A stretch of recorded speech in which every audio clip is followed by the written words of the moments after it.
So I'm Samir Jeraj, and this is the Penny Lecture, which is focusing on the history of homelessness, especially in South London, and in particular, what has come to be known as Cardboard City, and I think some of the histories and stories around that.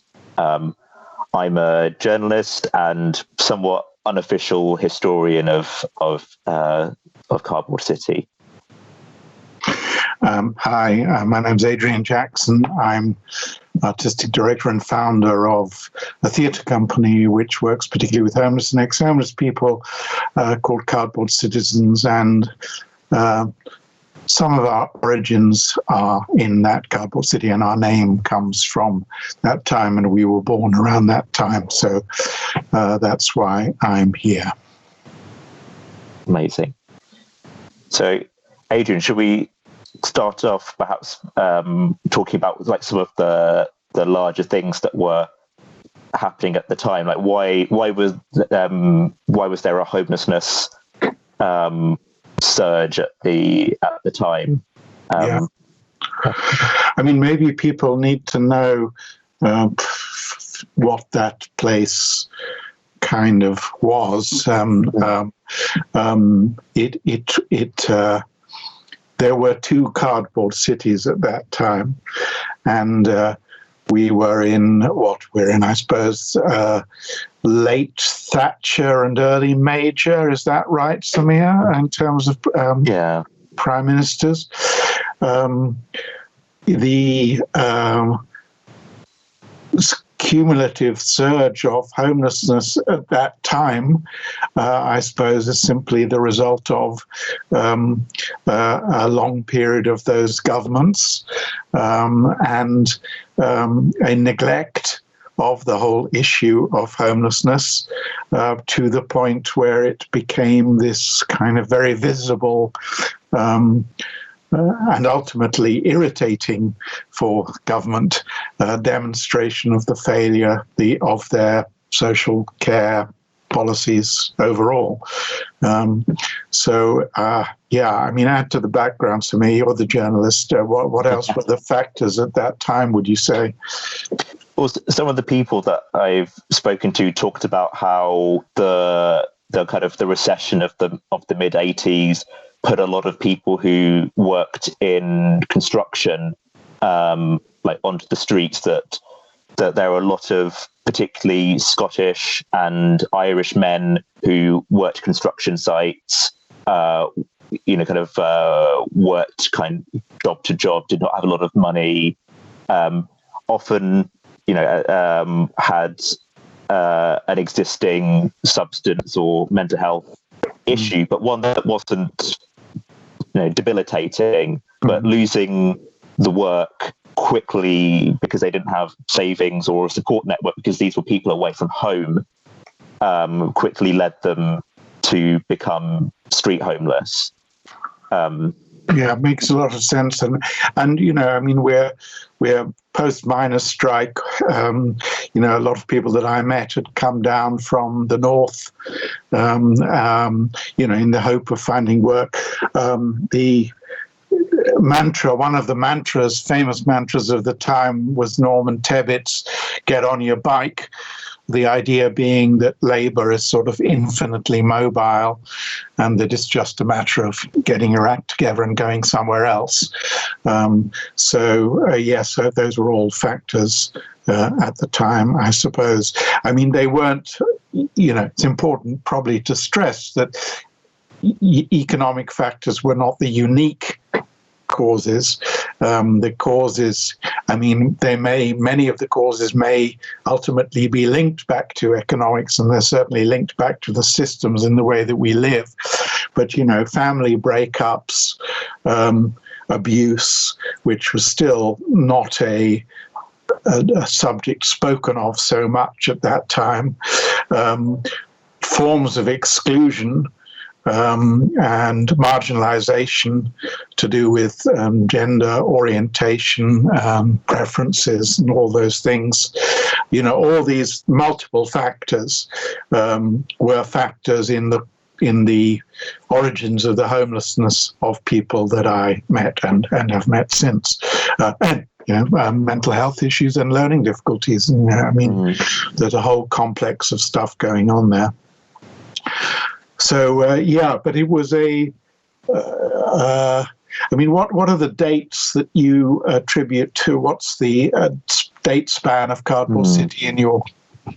So it's well established by 1988. So I've spoken to people who were working in homelessness, kind of earlier, so from the kind of late 70s into the mid 80s. And whilst there was, there'd always been homeless people in that kind of Waterloo area. There's an extract from a council meeting I found where they talk kind of quite about this, about there being a legacy of homelessness in that area. But Cardboard City itself is well established by 1988, and then it's ultimately kind of finally closed down in 1998.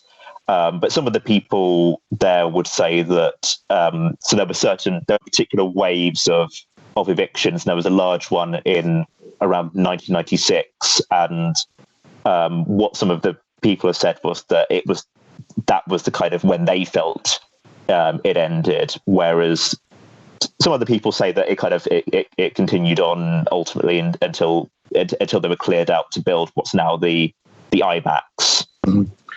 It's a very interesting history. I mean, one suspects that, levels of street homelessness on and off in that area in central London, have been pretty much since time immemorial. I suppose what's interesting is that a number of factors combined to create a sort of momentum, not least architecture, and this creation of this. And we should tell people a bit about it in case they don't know. But the creation of the Bullring underpass or overpass or whatever it's called, basically underneath a large interchange just across from Waterloo. This space which allowed people to cross these large roads under the roads, and the effect is to create a large sheltered area with many niches and places where people could build temporary bashes, as people called them, and one presumes that just a few people started to gather, and quite quickly it became this small alternative grouping. And I'm aware of course, we continue to work with homeless people across the country, and in Manchester at odd times in the past few years. Again, there's been moments where clusters of tents in a particular area have sort of staked a claim in a similar way, and have been there maybe for a couple of years sometimes before the council, perhaps rather in fear of a repetition of the sort of permanence of Cardboard City, have clamped down and removed people. But it was when we were, so our, I was conscious of it, and like many people in London, and walked through it and walked past it. It was a place sometimes you didn't not necessarily want to go through late at night. There were fires burning and people sitting around them and smoking and drinking and generally having a good time, as well as all these dwellings. And when we became engaged with that community in late 1990, I suppose, it was a community of about 200 souls, probably. And I would have thought certainly 30, 40 or 50 dwellings, if not more. And they had some degree of permanence. I mean, they weren't just cardboard. There were pallets involved and great ingenuity. And you have these concrete walls and structures, which are probably quite good to build against, as it were. So, conditions were favorable. And then I suppose the other thing which, it had natural public spaces in it, didn't it? Which sort of, again, naturally create a sense of community because it was sort of circular, basically, I suppose. And so, you have a natural sense of coming together in the middle of that circle. And then the other thing I just wanted to point out, I mean, we had hoped, had we not, to have people who actually lived there and could really talk about it with real knowledge as opposed to our visitors' knowledge present, but unfortunately they're not present today, so it's obviously very limited, our perspectives. But there was also at the same time in Lincoln's Inn Fields another cardboard city of a similar dimensions, I think, and both these encampments were tolerated for a few years, but I think they really were a needle in the side of the governments at the time, and a sort of advertisement, unwanted advertisement of how ineffective their policies were for taking care of the most needy in our society. Absolutely, and I think if you kind of like draw it to kind of what's happening today, and the dramatic rise in homelessness from 2010 after kind of change of government, and in particular the changes to the welfare and benefit system really have fueled that rise again. And I was just thinking about what you were saying about the kind of the new encampments. There was one in Stratford in a shopping centre that lasted kind of quite a long time because it was public space, it was public right of way, but it was undercover. And it's Stratford. Was that the one in Stratford? Yes. Yeah. I think kind of one of the things that in particular struck me about that time of the kind of late 80s and 90s and homelessness was the number of young people on the street. I'm not saying that there isn't a kind of like an issue of young people who are homeless now, but the number of young people who were rough sleepers in that kind of era seemed to very much be kind of underlined in what I've seen of and read and heard from the people at that time. Yes, it's difficult to know, isn't it? Because there are still not adequate histories, it seems to me, of homelessness. They're rather patchy. But certainly, when I was growing up and in London, one saw what were called tramps, and there were still casual wards. There were still places that, remnants really of the Victorian London homelessness system, and street drinkers who tended to be, fairly hairy old men mainly, would cluster around fires on bomb sites in the East End. But I just don't know whether that was all I noticed at the time, if you see what I mean, whether there were younger people or not visible, or maybe they were just cannier or quieter about where they lived. But certainly it felt like that, and it felt like, it's interesting you mentioned the rise since 2010, which is very clearly linked to austerity policies as a major driver.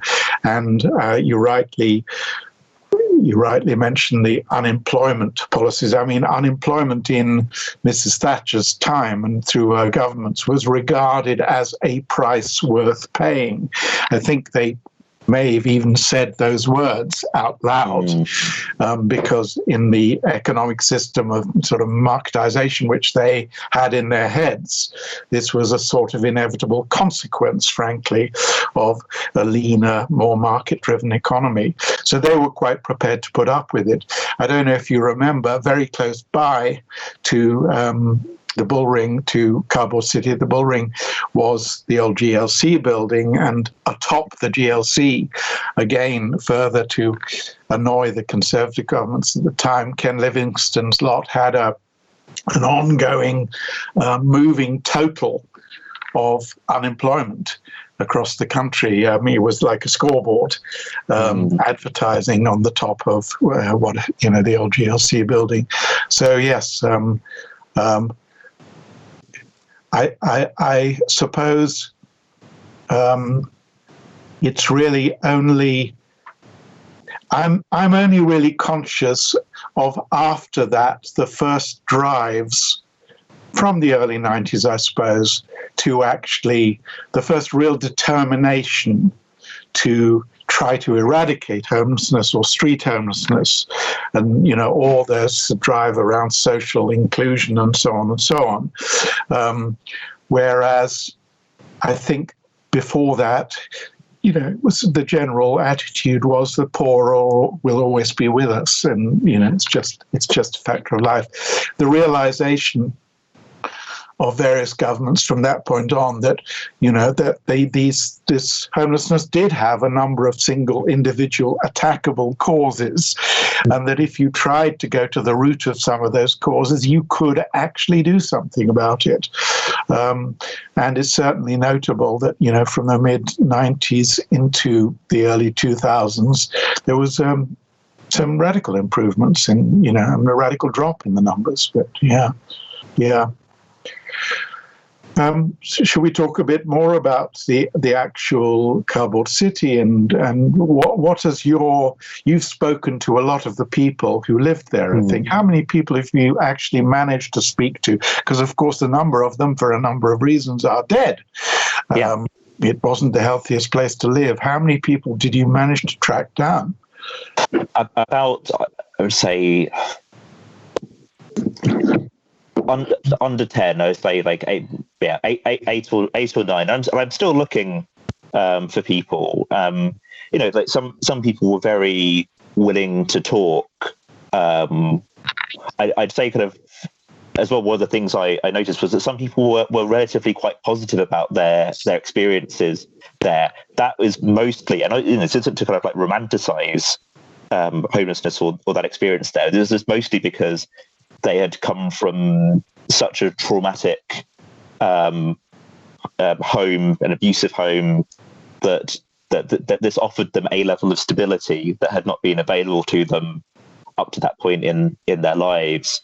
Other people did not want to talk about their time there. It was something that they wished to close the door on and never go back to, which I can understand, but it was I'd say like a pretty kind of mixed group of people. Some had lost work, some had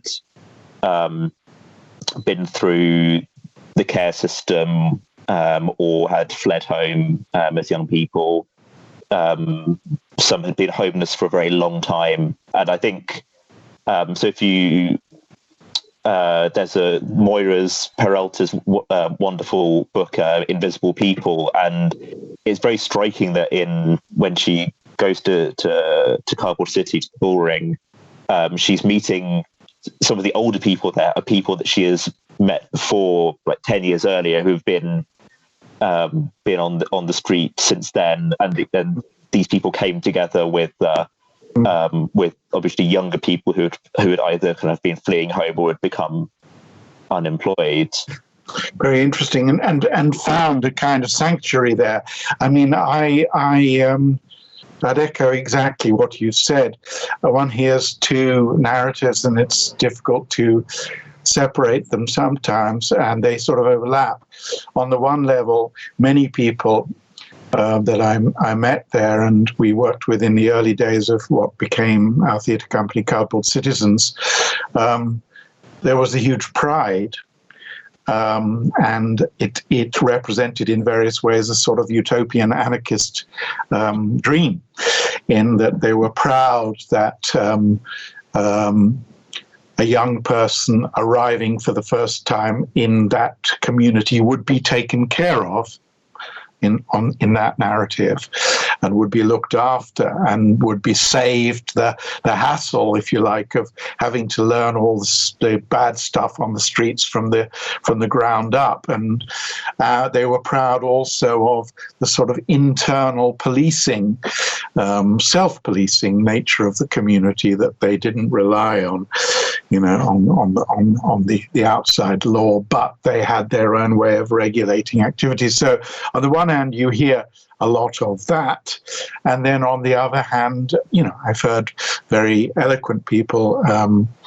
You mentioned one photographer, Moira Peralta, Becky Perlman, who lived there for a while and has produced a very eloquent book of doorways, photographs of doorways, which she slept in. I've heard her speak.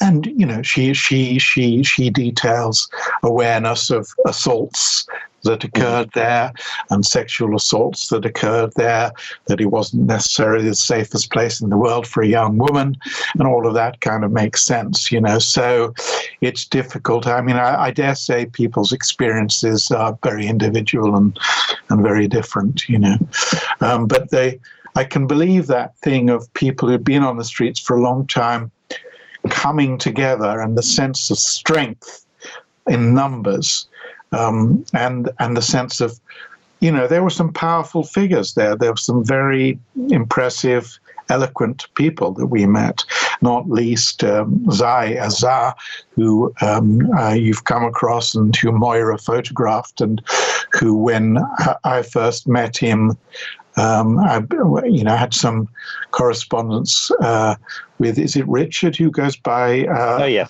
Bullring Bash, and his memory is of Zai without legs. I definitely know that when I met Zai, he had legs, absolutely crystal clear. And he was an impressive man and a kind of community, it seemed to me, a kind of community leader of sorts. And when we were first doing our sort of theatrical explorations and seeing whether there was a group of people around who had lived experience of homelessness, who were interested in making theatre about it and using this forum theatre methodology, he really welcomed us, and he welcomed us in and arranged a performance of the eventual piece, which involved some of the residents of Cardinal City in an archway there, which he had created with others, which he called the EEC Theatre Guild, and which was his theatre venue. So, there were some impressive people around who clearly had a charisma about them. Yeah, definitely. And I know from some of the interviews that I've done that the people who were involved really valued their work with coloured citizens. So I spoke to the ex-wife of Jed, who sadly passed away about a year and a half ago now, but who I think kind of spoke very fondly and was very proud of his participation in that work. I mean, we were very lucky to meet Jed and a guy called Ian, who was another major figure in that world, because their acceptance of us and a few others there kind of gave us the in, which we wouldn't otherwise have had. Their welcoming gave us that space, but also, I mean, they had a lot of really important stories to tell. And both Jed and Ian were really good actors, actually, and great improvisers and great storytellers. And I suppose I saw, we were quite disciplined. We were working for, we invited people. We created workshops to invite people on board. And some of those workshops took place at St. John's, Waterloo, which is a day centre adjoining the Bullring. So that's how we kind of met some of those people. That's how we met Zai. And he took us across the space to invite us to perform there. So then, we said to people there, well, if you enjoyed taking part in a workshop, do you want to work on this project for 3-4 weeks or whatever it was, 2 or 3 weeks, I think, devising, telling stories to each other, and then 2 weeks performing. So it's quite a commitment. And we offered people a small wage. And we started with a group of 12, and we started with a group of 17 and whittled down to about 12. But people were required to turn up and, work and share and talk about difficult stuff and be very tolerant of each other and of the wide range of diversity amongst people and difference of approach, attitude, thoughts. So those people were, I saw the best of those guys. I mean, I know both of those men had demons, as they say, and had difficulties and had substance issues at times. But I only saw really super guys who were very impressive and generous and tolerant and really in control, actually. So it's interesting to think of because it was a space of wildness, I suppose, the Bullring.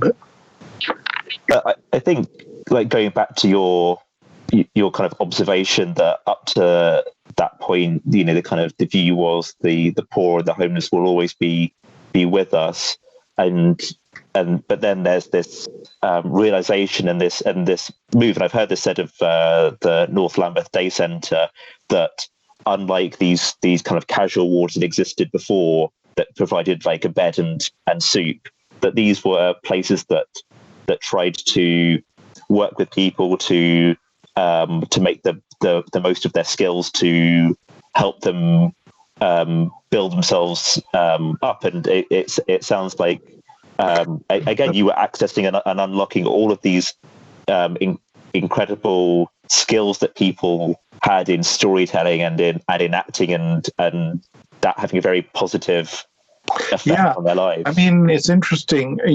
One reads this jargon now of strength-based approaches to people, and that's instinctively what we were doing. We were not regarding people as hapless victims.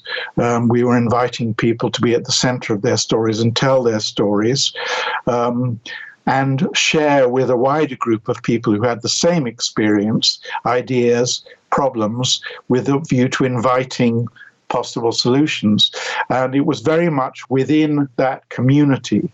So there were very few outsiders present at our performances. And when we went to hostels, it was the same thing. There were very few outsiders, the odd worker. So it was very much people with lived experience sharing, debating ideas. And all we were doing was facilitating that debate. And the fact that the people on stage had the shared experiences with the audience gave them the right to speak of these things and gave them the audience and which they might not otherwise have had. Let's listen to these guys. They're not some kind of well-meaning lefties or social workers or anything like that. They're people like us who lived like us, and that was sort of visible and clear. And that was why, we had some great debates. And the debates were first of all centered on how might these people deal with the system better in a kind of way. But then, of course, they inevitably lead into how might the system be changed, the shitstem, as people used to call it then. And so they became, quite politically engaged conversations, but they were also incredibly practical about this is how you get this done, this is how you get around that problem. It was very exciting. I should say, it led to the formation of the company which I've worked with ever since. We're talking 30 years ago. It was a project. It was intended originally as a project with another theatre company I was working with at the time, London Bubble, to see whether this theatre of the oppressed methodology could work in this country. But it was only intended as a short-term project. And even after we did those our first two shows, which came entirely from the group. One was called Pimps, Pushers and Prostitutes, and that's basically what it dealt with, because quite a number of the participants in that work were sex workers of both main genders, as it were, and working with different constituencies in different ways. So that was one subject, and the other was called Bash Street Heroes, Bash being a relation to the dwelling form and also to the famous comic. And Bash Street Heroes dealt with a guy who came down, an older guy who came down from the north, believing that London might be paved with gold and power. So it's emblematic that those are the two subjects which were most pressing for people at the time and were really big. I mean, one of the legacies of Thatcherism was a piece of legislation called Section 28, which forbade teachers from promoting, feel the inverted commas, promoting homosexuality in schools. And this was a really, this indicates how anti-gay the time was still, and how that government really pushed back against gay pride and everything. So again, some of the people that we were with were there because of the stigma, and because they'd been thrown out by their families, because this is still totally unacceptable. So it's interesting that the work spoke of the time. Anyway, we sat down after the first successful tour. This is clearly working. It's really exciting. It's really interesting. People find it useful, and made a 3-year development plan with the group, who christened themselves Cardboard Citizens, which I think is a wonderful name full of important ambiguities. And the plan was, in 3 years, every function in the organization would be done by somebody with lived experience of homelessness, not just acting. After 3 years, we realized it might be more difficult than that, but it still remains a longer-term ambition. And wherever we can, we are trying to employ people with that lived experience, which, again, other organizations have come round to the recognition that perhaps the people who've been homeless know more about how to solve homelessness than other people. So should I talk a little bit about what happened at the end? Please. And that, both in these kind of like 1996 and 1998 evictions, like a proportion of people were rehoused either directly by Lambeth Council, who were the local authority in that area, or went into hostels. And there's a story that people kind of because they were so used to living in these kind of like pallet and cardboard box kind of based bashes that they built these out the back of one of these hostels, and of the people that I've spoken to, some fortunately kind of still in the local area and live in social housing or council housing of some sort. Some remained or have gone in and out of homelessness since.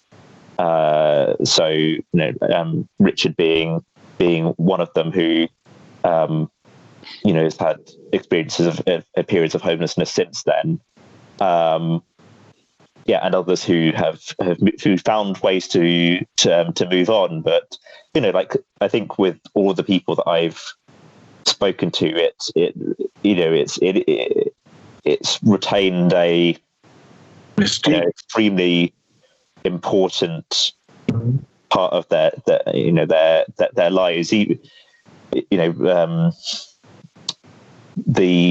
think in particular, like the people that they met and where they've continued to kind of keep those relationships. I think that's the kind of thing a lot of people hold on to. I mean, it, more or less, it was an outlaw community. And that's probably a good word for it, because it boldly, deliberately set itself up as a different way of being and a different way of living. So that kind of outlaw quality, I mean, one needs to be careful what one says, but I mean, there are two things. Number one, obviously, sleeping rough can become a habit, which, as you describe, I mean, people building bashes outside hostels, I mean, it can be a way that you sort of, it becomes difficult to sleep in a regular space, or, people would get flats and not keep them because they just didn't feel comfortable, or they'd sleep on the floor. Very common, sleep on the floor rather than sleep on the bed. But there's perhaps a very small proportion of homeless people for whom there's an element of choice, of a sort of outlaw way of being, of a sort of living outside society. And I think that's what Cardboard City gave people, was a safe place to be that, a safer place to be that sort of outlaw.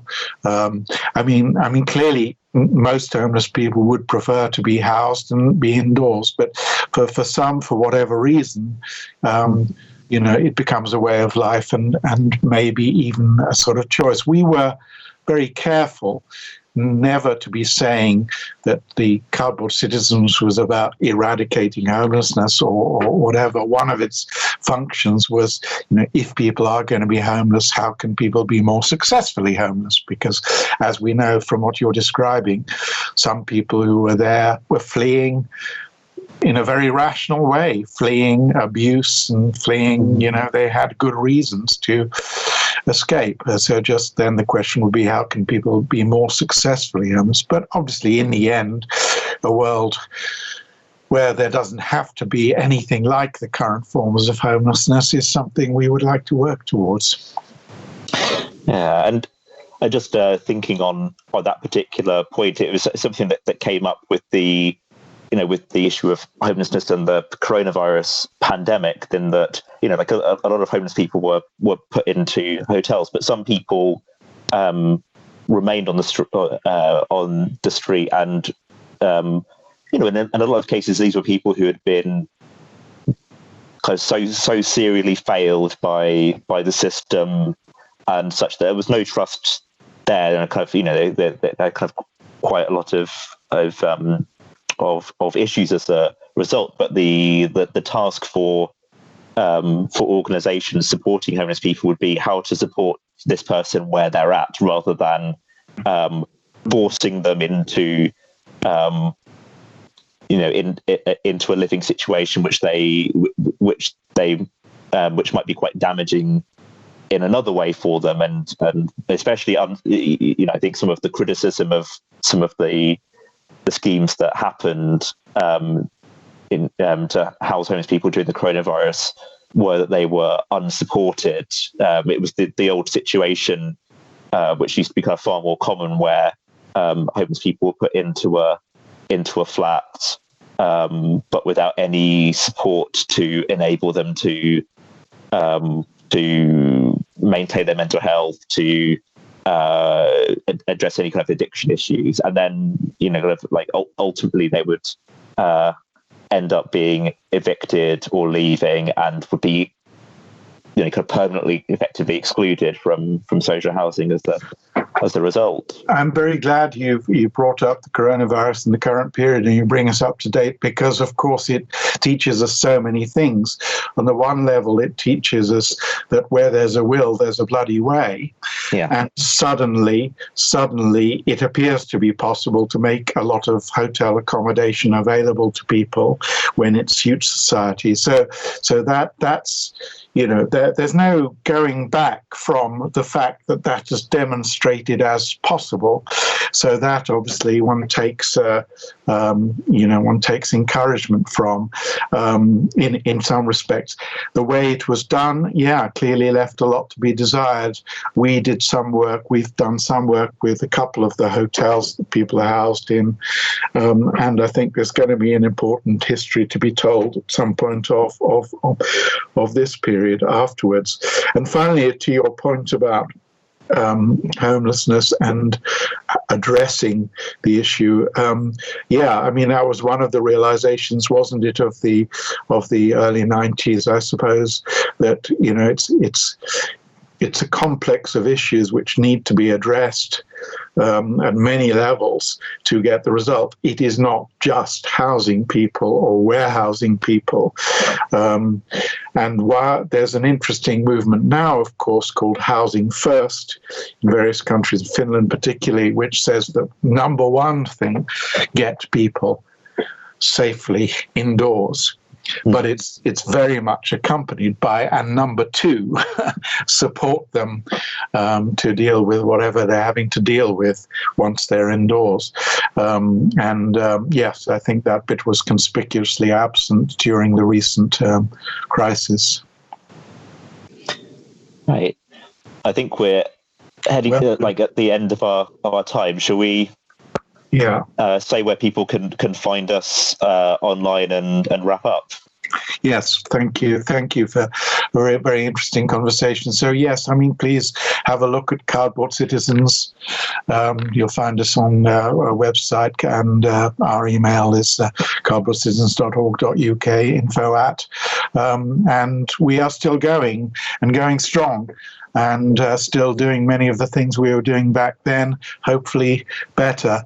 And we welcome inquiries and we welcome support. And we hope that you'll come and see or participate in a piece of work of ours soon. Samir.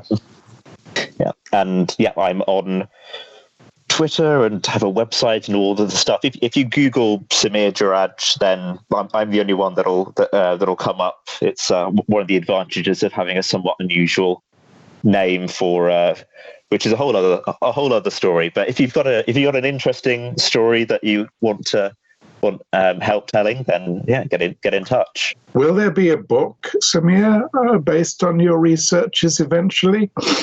I hope so. I was talking to someone the other day who was urging me to do that. I think I'd like to do that. It may be quite a short one, but I think it would be good to have that legacy of stories of people. Like, I think one of the things about history is that very often it's a particular group of privileged people whose histories are remembered, whereas these people people lead rich and interesting lives and have rich experiences in their lives. And I would say that of all of the people that I've met who lived in Cardboard City. And that deserves to be known and to be remembered. And in a way, as you say, like, it would compound that kind of image of homeless people who are homeless as kind of passive victims to omit their life histories. They were far much more than a person who happened to be homeless or rough sleeping. I totally echo that, and it's kind of our life's work as a company to tell those untold stories and to invite the people who are part of those stories to tell those untold stories and important hidden histories. Thanks very much for chatting, Samir. It was very interesting. Good to see you. Thank you. Yeah. See you too. Okay. Ciao.